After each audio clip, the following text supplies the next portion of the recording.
할렐루야. 오늘 우리에게 주시는 하나님의 말씀은 창세기 39장 1절에서 5절까지 말씀입니다. 구약성경 60면에 있습니다. 창세기 39장 1절에서 5절까지 말씀입니다. 다 같이 창세기 39장 1절에서 5절까지 말씀을 합독하시겠습니다. 요셉이 이끌려 애굽에 내려가매 바로의 신하 친위대장 애굽 사람 보디발이 그를 그리로 데려간 이스마엘 사람의 손에서 요셉을 산이라.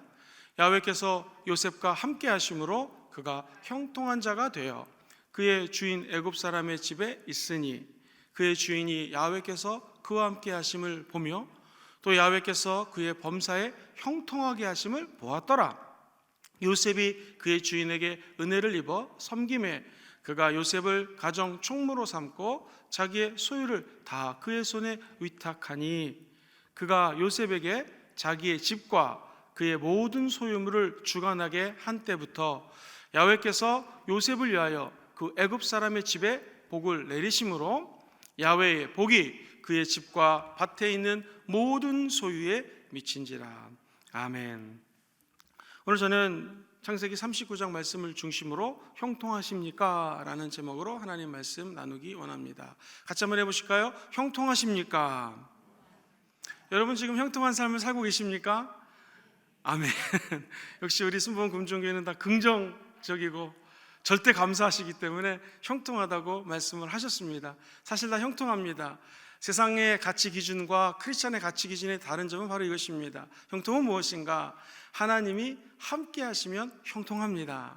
오늘 요셉의 삶을 가만히 보면 그냥 만사 형통이라고 적을 수가 있습니다. 그런데 재밌습니다. 사실 창세기 39장, 40장 이 두 장에는 요셉의 가장 칠흑같이 어두웠던 암흑기가 등장합니다.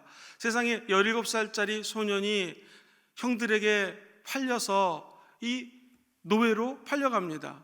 우리가 삶을 돌이켜보면 제일 시간이 안 갔을 때가 언제입니까? 10대, 20대입니다. 가장 시간이 안 가는 이 시기를 요셉은 13년이라고 하는 긴 시간을 정말 철저히 고통과 나락에 빠진 삶을 살았습니다. 그런데 성경은 아이러니컬하게도 역설적으로 요셉의 삶을 가리켜서 형통한 삶이라고 성경은 이야기하고 있습니다. 특별히 하나님의 말씀을 네 입에서 떠나지 말게 하며 주야로 그 말씀을 묵상하며 이 말씀을 적혀진 그대로 행하라. 그래야만 네가 평탄할 것이요 네가 주님 안에서 형통케 되리라라고 하는 여호수아 1장 7절 이하의 말씀이 있는데 오늘 이 성경 본문도 영어로 읽어보면 똑같이 적혀져 있습니다. 하나님이 함께 하시니 요셉이 평탄했다. 영어로는 prosperous, 물질적인 부유함이 뒤따랐다. 그리고 이 요셉의 삶이 두 번째로 하나님의 은혜 가운데 successful, 성공적인 삶을 살았다. 즉 우리나라 말로 형통했다라고 적혀져 있습니다. 도대체 이 가장 어두운 시기를 보냈던 요셉에게 왜 하나님은 가장 형통하고 축복의 길을 걸었다고 적어놨을까요? 자, 특별히 이 39장 23절 마지막 그 절을 보면 이렇게 적혀져 있습니다. 그가 하는 일이 무엇을 하든지 손대는 것마다 형통케 있고 요셉 때문에 그 주변에 있는 모든 사람들이 복을 받았다라는 것입니다. 하나님이 무엇을 성공이라고 얘기하는 걸까요? 하나님이 무엇을 길이 열린 거라고 얘기할까요? 그것은 바로 하나님이 지금 나와 함께 하느냐? 그렇다면 현재의 삶이 아무리 어려워도 형통한 삶이라는 것입니다. 하나님이 나를 지금 쓰고 있는가? 그러면 내가 지금 어두운 길을 걷고 있다 할지라도 우리의 인생은 형통한 인생이 된다는 것이죠.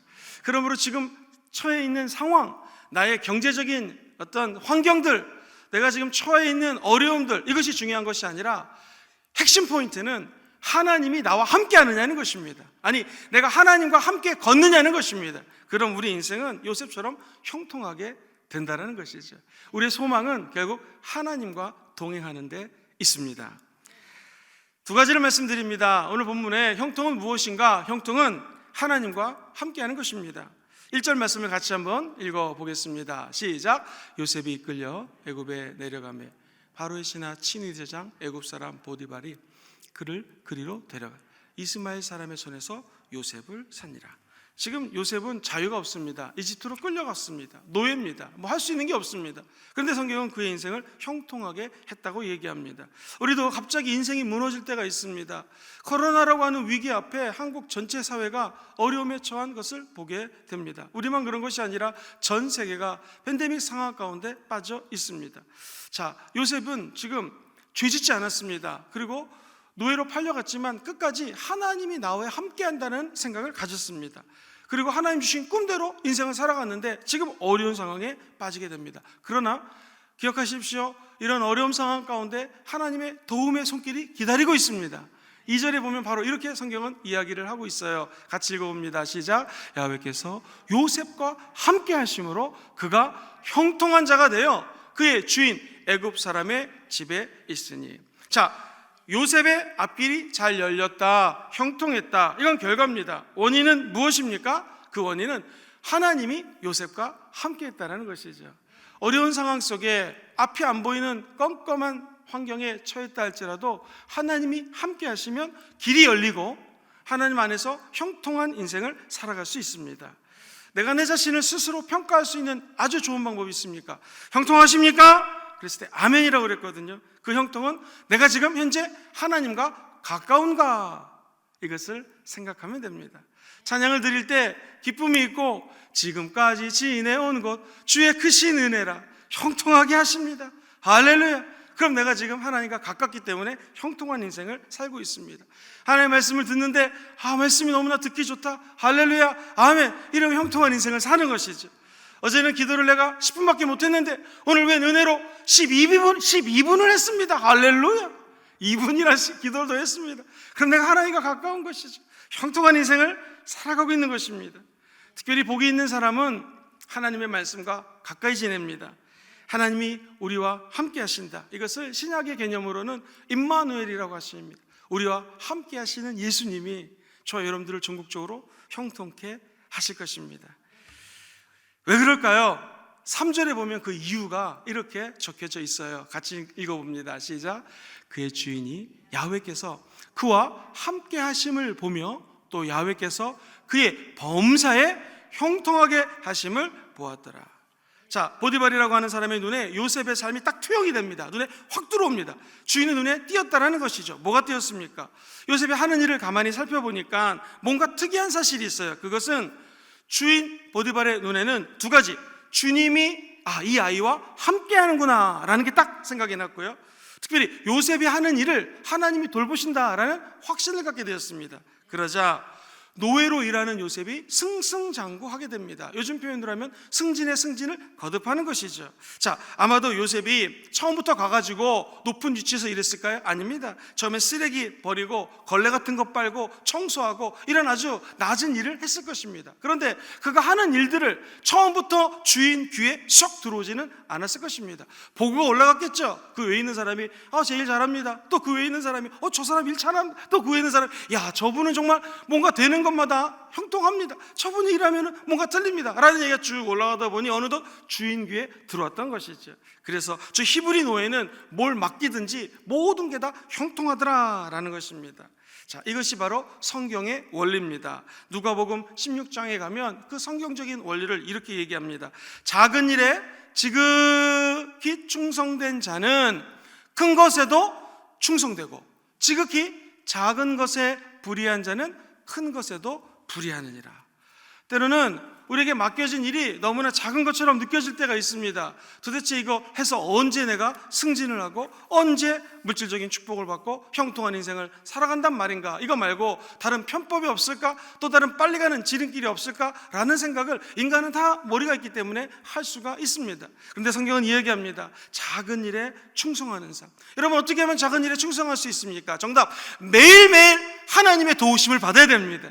시간마다 순간마다 때마다 하나님의 새 힘을 공급받으셔야 됩니다. 그때 우리는 작은 일에 충성할 수 있다는 것이죠. 다 같이 4절을 한번 보십시오. 4절에 이렇게 적혀져 있습니다. 요셉이 그의 주인에게 은혜를 입어 섬김에 그가 요셉을 가정 총무로 삼고 자기의 소유를 다 그의 손에 위탁하니. 성경은 이야기합니다. 형통이란 내가 하나님과 가까워지는 것부터 시작이 된다는 것입니다. 그리고 성경 말씀과 가까이 하기로 마음을 먹는 순간 그때부터 내 인생이 펼쳐진다는 것입니다.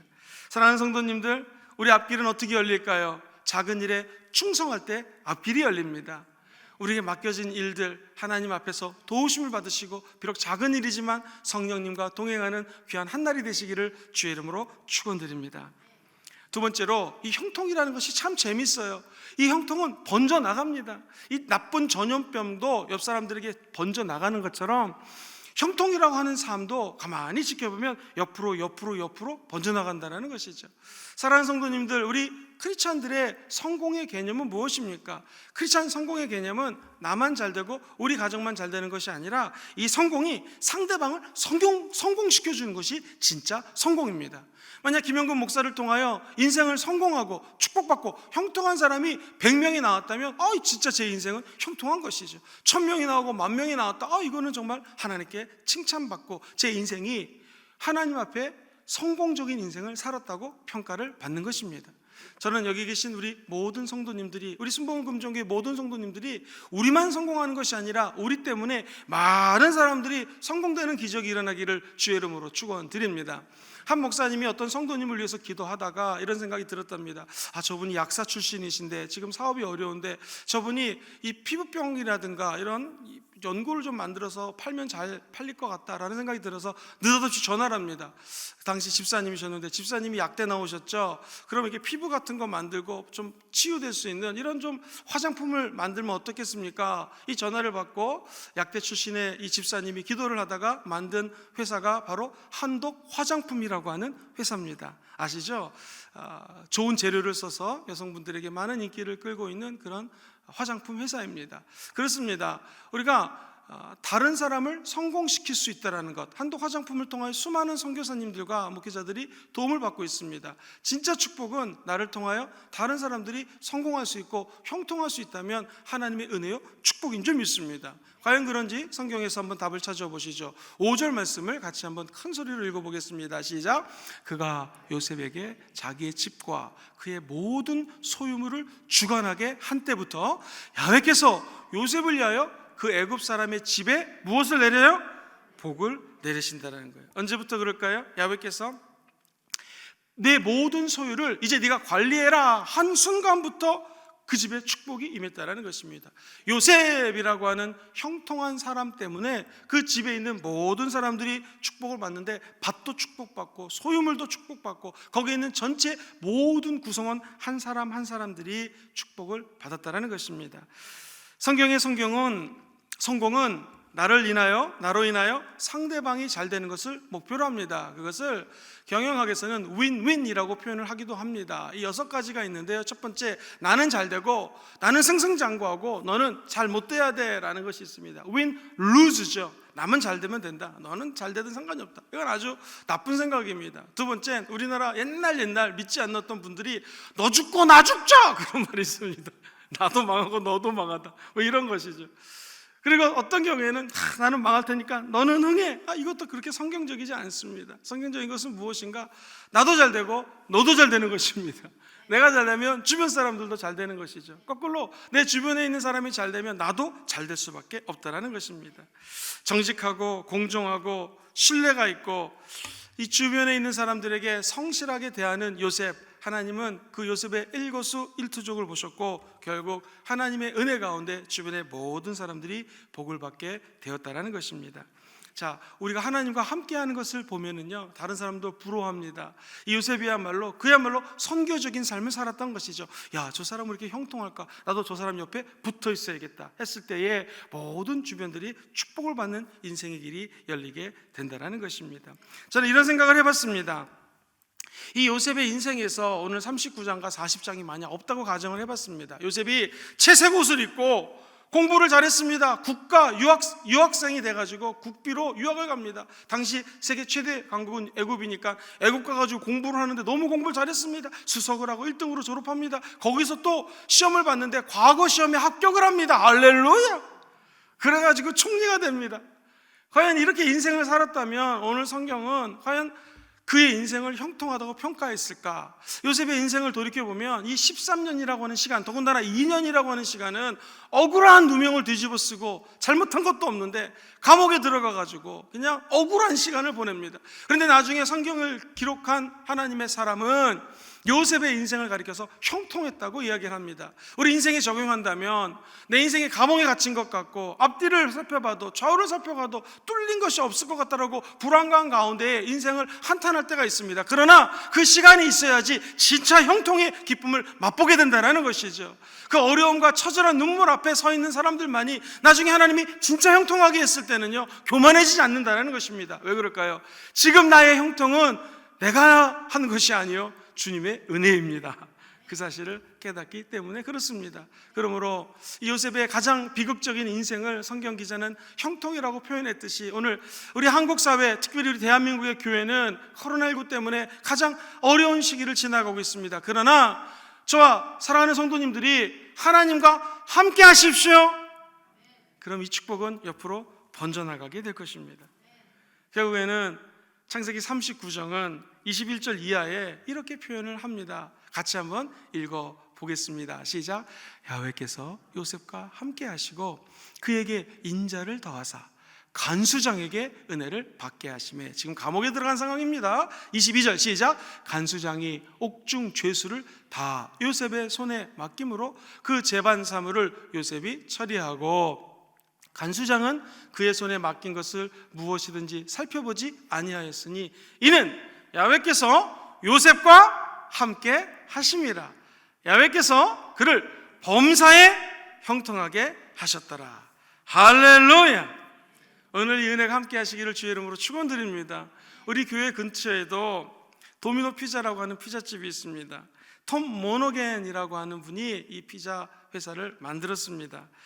이분은 아버지가 일찍 돌아가셨습니다. 어머니가 너무 힘들어서 아는 사람에게 양자로 보냅니다. 그런데 양 부모로부터 사랑을 받지 못해서 중학교 때 문제를 일으킵니다. 퇴학을 당합니다. 그리고 결국 다시 또 고아원으로 보내지게 됩니다.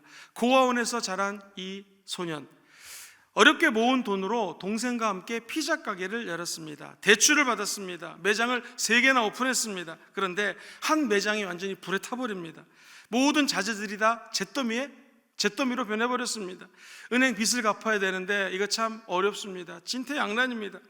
그때에 이 톰 모고넨이 창안한 것이 피자를 위한 택배 시스템이었습니다. 한국을 배달의 민족이라고 하는데요, 미국은 이런 배달에 대한 시스템이 아직 없었을 때입니다. 그래서 열심히 다른 사람들도 고안을 했지만 실천하지 못했던 이 딜리버리, 피자를 배달하는 사업을 하게 됩니다. 이것이 그의 매출을 늘리게 되는 결정적인 이유가 됩니다. 이렇게 나중에 고백합니다. 내가 성공할 수 있었던 것은 남들이 생각만 했지만 실행하지 않았던 것을 실제로 해보니 그것을 남들보다 더 열심히 노력했을 뿐입니다. 어린 시절 불우한 시기를 보내거나 많이 배우지 못한 것은 하나의 환경밖에 안 됩니다. 환경에 불과합니다.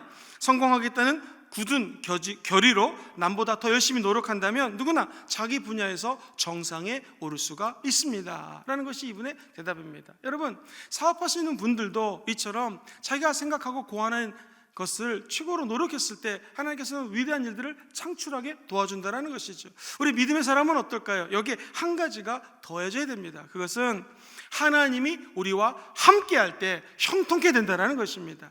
그리고 이 형통은 나의 형통으로 끝나는 것이 아니라 내가 잘 되면, 축복을 받으면 사명적 형통이라는 것입니다. 왜 나를 형통케 하셨을까? 그것은 요셉이 보디발의 집에 있을 때는 그 가정이 다 형통케 되고 거기에 밭에 소산물까지 형통케 되고 감옥에 갔더니 감옥에 있는 사람들, 그 간수장까지 형통케 되는 역사가 요셉을 통하여 번져나가게 된다는 것이죠.